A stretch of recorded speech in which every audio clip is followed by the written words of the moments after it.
Think about a typical vacation. You pick the destination, you pack the bags. If you get tired, you can just change your ticket and go home. You are the master of that journey. But there is another type of travel we are all on right now, and it works completely differently. Ancient Indian texts call this the Jiva Yatra, the journey of the individual soul. And unlike a weekend getaway, you didn't consciously book this trip. You woke up in this life already moving, and there is no obvious switchboard to hit pause or cancel the itinerary. In this existential travel, the driving force isn't an engine, it is karma, the accumulated momentum of your past actions.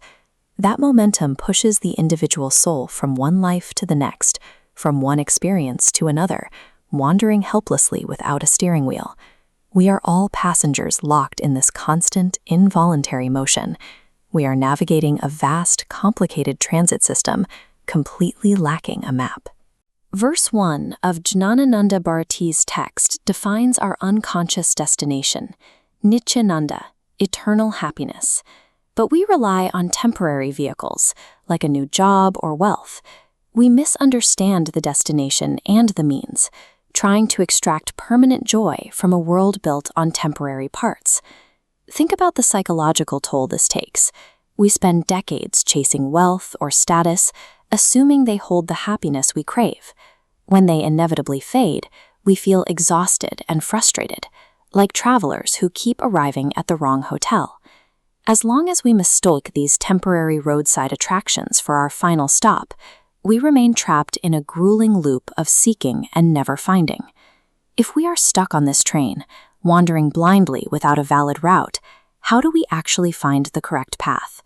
The intervention arrives in verse 2, revealing definitive coordinates have existed for millennia in the Upanishads, ancient texts forming Vedanta's foundational wisdom.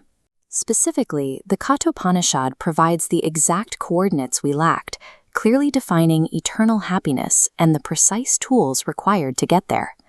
Successfully interpreting these instructions requires a shift in how the traveler interacts with the guide.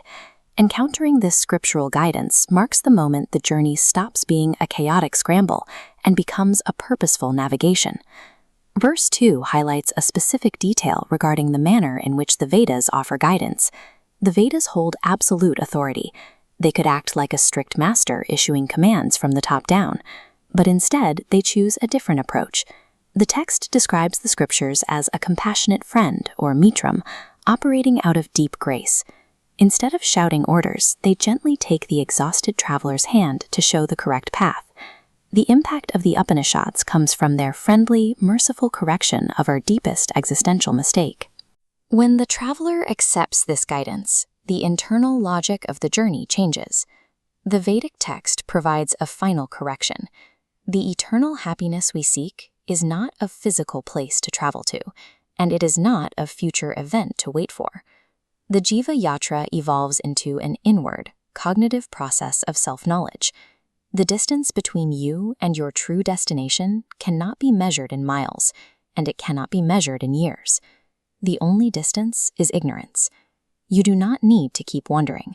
You just need to stop, listen to the guidance of the sages, and wake up to the reality of who you already are. The ultimate destination of the soul's journey has been quietly residing within you the entire time.